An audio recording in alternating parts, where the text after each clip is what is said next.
Hey, it's Dakota here, and I just wanted to give a little bit of a play-by-play on some of the sound effects I made for the South Australian Audio Game Jam for 2020.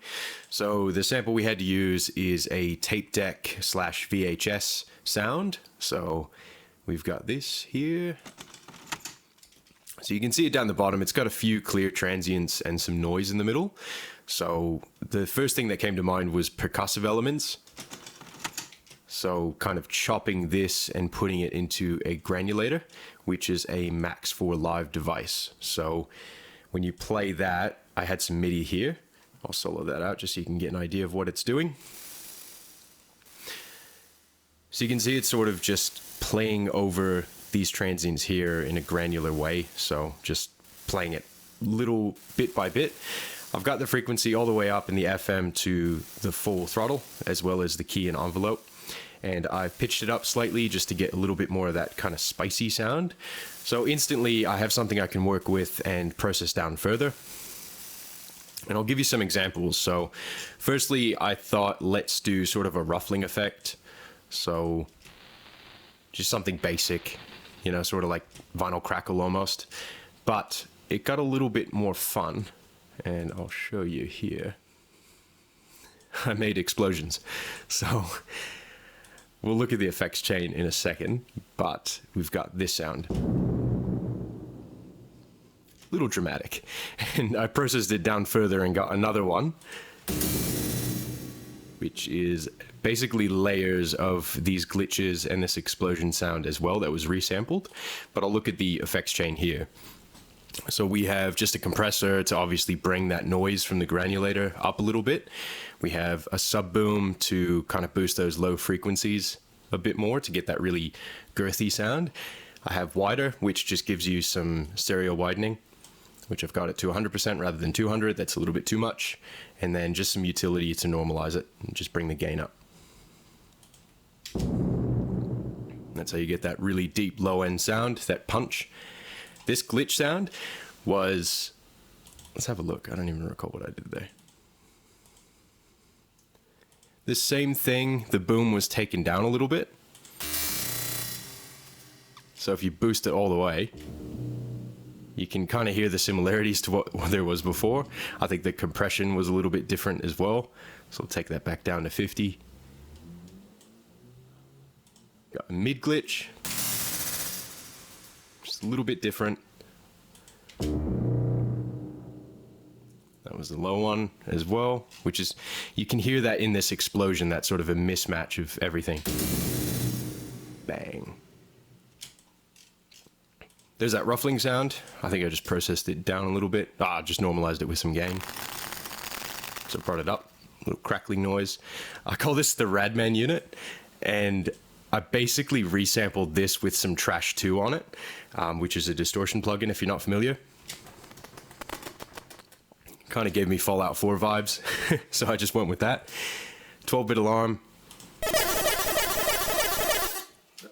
Imagine waking up to that.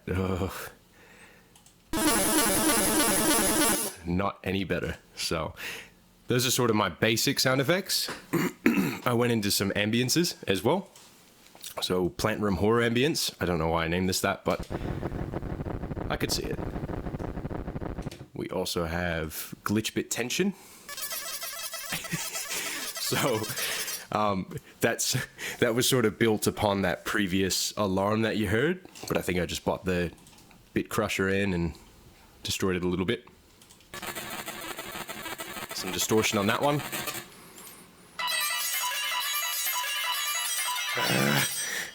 PTSD. So Loop Metal Needle is just like a resonance corpus plugin from Ableton stock. So that just gives it that really shimmery effect. Normalized it a bit more with the gain. And here, I think that's just bringing it back in. But anyway.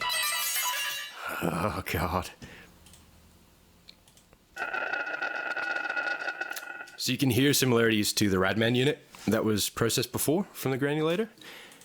So I think I just made it a little bit more roomy with some reverb and a little bit of like modulating delay. I've got a Ray Blast here. which is just a shortened version of those kind of glitchy things before with a little bit less sub boom.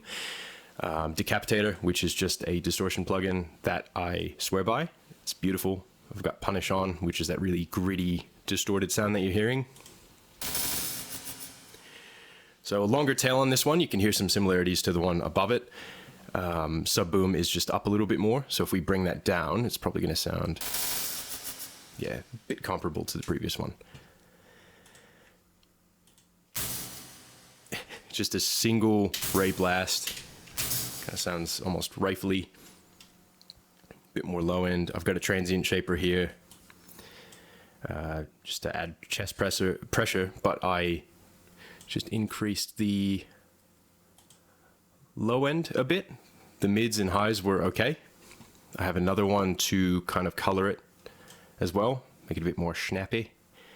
So attack for the highs and nothing, just a little bit more sustained for the lows and mids. Plus I think there was, wider just to give it some boom and give it some width, and then I've got sub boom to bring the low ends up a bit more.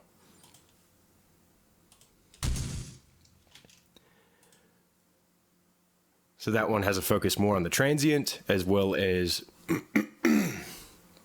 some tube saturation.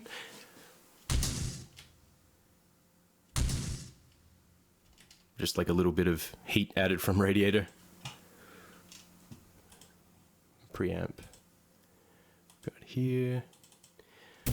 So these were all basically the same sample with some different transient shapers to focus in on the mids here, the lows and the highs. So with those back to back,